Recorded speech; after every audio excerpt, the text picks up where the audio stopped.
Hello and welcome to Carr Sports. I am Andrew Carr. Today, if you can't tell, I am not in my home studio. I am in the Mike's On podcast studio. I am just going to be doing a little solo recording for only Carr Sports. So I might be doing one of these every once in a while if it comes down to if something big happens on a Monday review. Maybe do a Wednesday breakdown. Just because I can't really record on Mondays anymore or put something out. I'll try and post this. I'll probably have it scheduled to drop at 5 or somewhat. So, yeah. Today we're going to be talking about these kind of free agency moves that have happened over the past couple nights. We're going to start with Luis Severino. We're going to work our way to Soto. And then we're going to talk about the posting process that is Roki Sasaki, which John Morosi announced at about 10:20 that Roki Sasaki had been officially posted. So we're going to have to keep posted on that news. Starting us off, Luis Severino. Luis Severino had a really good year with the Mets this year. Luis Severino always has had a lot of talent. He's been a really good pitcher when he's healthy. Now, past couple years when he was with the Yankees, he wasn't very good. He wasn't healthy. The fastball could always touch 100, but that fastball was getting hit a lot, especially that last year. This year in Queens, it seemed like they kind of just revitalized him along with Sean Manaea. It'll be interesting to see if they can do the same with Frankie Montas. Well, great deal for the soon-to-be Sacramento Athletics, as we'll no longer see the Oakland little circle going over top. But this is a really fun deal for the A's. You're bringing in a veteran starter. You have some younger pitchers that are coming up that are kind of trying to get their feet wet. You're bringing in a guy that's been around the league. He's had to reinvent himself already in the league, from being really sought after, great talent, to kind of tapering off to having to reinvent himself. So that'll be great to help teach the younger guys how to kind of like battle through it. Plus, you already have some really good young offensive pieces. We'll have to see if Zach Geloff bounced back for what was a very injury-riddled season. You obviously have Brent Rooker. Lawrence Butler was a stud. We know Shea Langoliers is going to hit for a lot of power. You got some pieces right there ready to go for opening day. Don't even forget to mention that they got one of the best closers in the league in Mason Miller. So the A's, they were a fun team to watch last year towards that tail end. It'll be interesting to see how they do this year and if that's their only move. If they're starting like that early, right after the Blake Snell move, they go out and get Sevy, it'll be interesting to see if they add anything else more of significance. Now, I will like to say, I called this one. Willy Adames to the Giants, I thought was going to be a great deal. You can watch my free agency preview. That's also on this channel. I'll link it in the description afterwards. I'll actually probably put it on one of the sidebars. So once this video is over, you can probably click right there to see my little breakdown of the free agency preview. He's one of two guys that I called on the past breaking. So Willy Adames, what does this mean? This means you're going to have a great fielding shortstop right next to one of the best fielding third basemen in Matt Chapman. Now, you're going to have to move Ty Fitzgerald over to second base, but, I mean, you have so much pop in that bat. You had Ty, who I saw him when Giants came to Cincinnati, right? Go Reds. Hopefully we do something soon so I can talk about them. But Adames, that infield hitting is going to be so good. Then you got the contact guy and Lamont Wade over at first. You can figure out some things with the outfield. You still got Mike Yastrzemski. You got a couple other pieces in the mix. They also got another young shortstop coming up, so it'll be interesting to see what they do there. They probably need to go out and get another starting pitcher. What? Giants getting Adames, just adding lineup. They've had so much money to spend over the past couple years, and they just haven't been able to spend it because they try and go big fish hunting and then they don't get it. Like, everyone thought that they had Judge, and then Judge didn't go to San Fran. So they got more money to spend. We know that. They got a lot of money coming off the books. It'll be interesting to see how they spend it. An interesting deal that I did not see coming was Clay Holmes staying in New York. Now, obviously, he's going from the Bronx to Queens, but it's rumored that he's going to be a starter. He started a little bit when he was a Pittsburgh Pirate back in the day, when he kind of really wasn't like much of anything. He was a not great reliever, kind of like didn't really know what was going on, goes to the Yankees. They turn him into a pretty nice closer. It's going to be interesting to see how they start, because right now, the starting rotation for the Yankees, it's currently Kodai Senga, Frankie Montas, and then it's Clay Holmes. So it'll be interesting to see after how much money the Mets just spent, if they can go out and get another starting pitcher that's like high quality. They're still linked to Sean Manaea, and then you also have to think that there's a chance that they can still bring back maybe Pete Alonso. It'll be interesting to see. We know Steve Cohen's got the money. A deal that also shocked me, the Tyler O'Neill deal. This most certainly takes the Orioles out of the Anthony Santander mix. I highly doubt they go out and get two of the top outfielders. Tyler O'Neill probably the top. If they were going to do this, they'd be moving him to center, and I think you trade Mullins. Although I don't really know how much are you going to get for Mullins. You could have traded him when he 30-30'd, but hindsight's 20/20, right? So I kind of like the signing. They're bringing the wall back in at Camden, because for some reason they thought it'd be a great idea to move it out like 50 feet or whatnot, put a 20-foot wall just to mess up Ryan Mountcastle's career numbers. But this is going to be a great plug-in spot, right? It's not Santander. You're going to miss Santander. Maybe they're saving the money, letting Santander go to the Yankees or the Dodgers, maybe the Mets. Who knows? They still got so much money. And you're going to be able to allocate that to Corbin Burns, maybe bringing in another bat. So it kind of leaves them still wide open in a bunch of the other top free agents without like hampering themselves. So I kind of like the deal. This deal I did not see coming. Michael Conforto to the Dodgers. This was an interesting one that broke. I'm like, okay, well, what's really the point of this? It's like he's a good, not great hitter. Is he just the Jason Hayward that they're going to try and see what they can get out of another lefty platoon bat? Do they really not think they have a shot at Teo? Because I saw earlier, MLB Trade Rumors put out a article that they were quoting a bunch of insiders saying that Teoscar Hernandez and the Dodgers are very far apart in contract talks. So are they just planning to run a platoon with like Michael Conforto and then they go out and get like a righty? Like, I don't really know what the thought process is.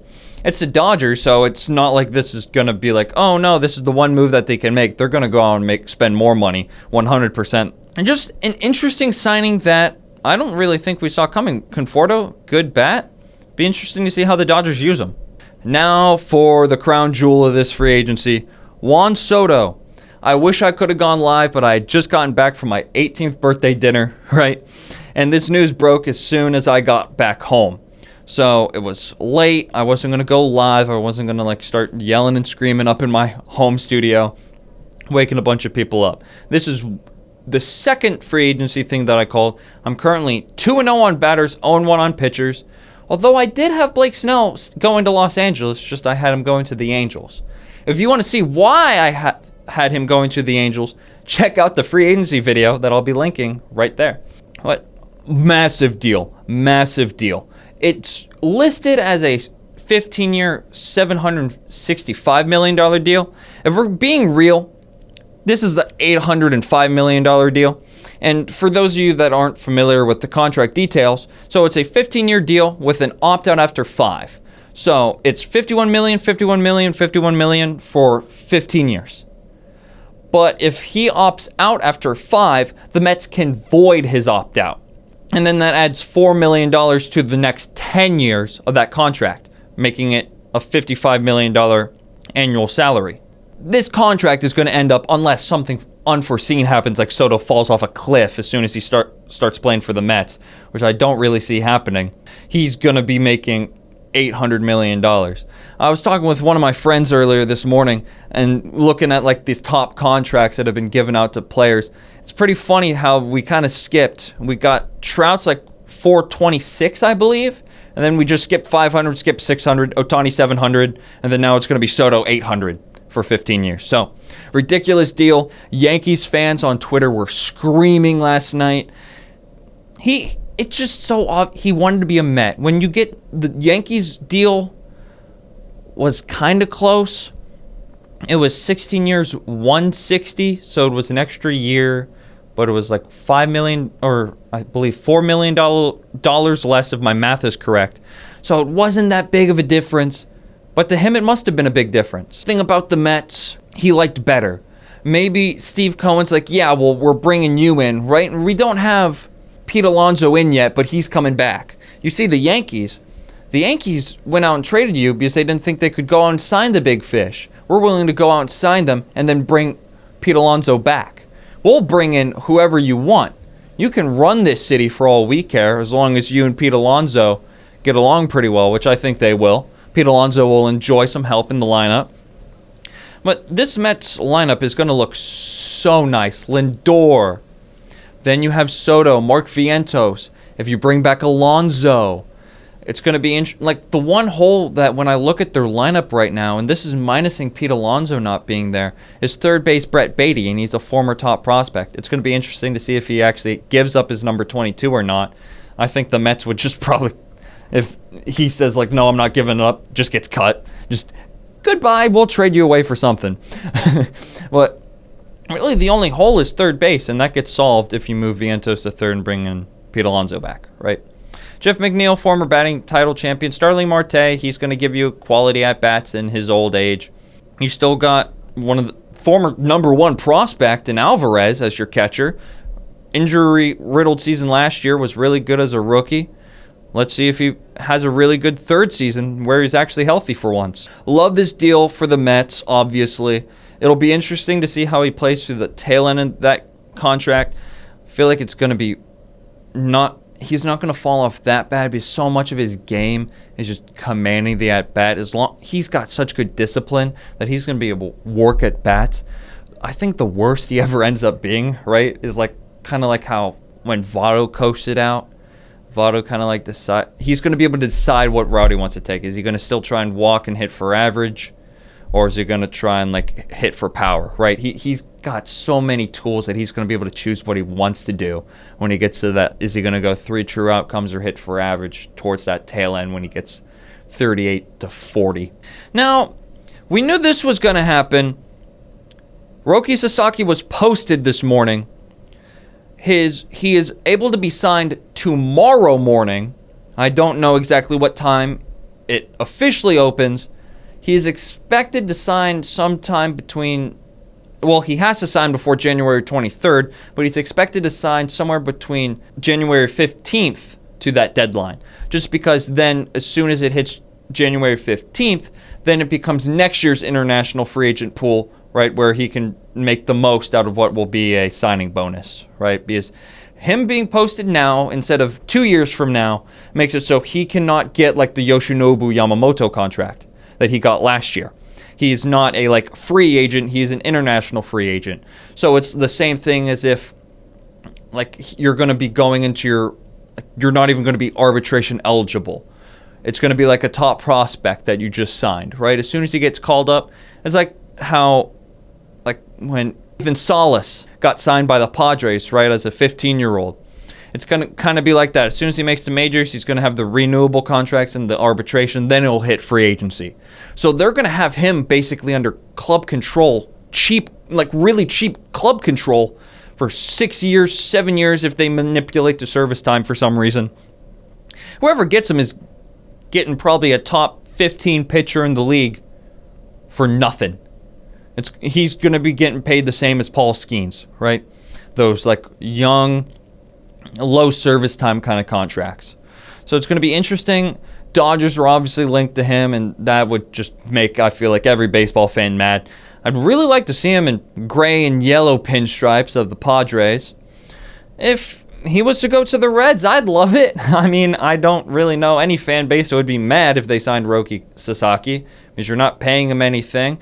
If he flames out, then oh no, tragic. We're paying him like we're paying our utility third baseman. It's very low risk. Everyone's going to be in on him. He gets the final say of where he's going to go, obviously, because there's not going to be really any difference in terms of the Dodgers can't give him $7 billion to go play for them, right?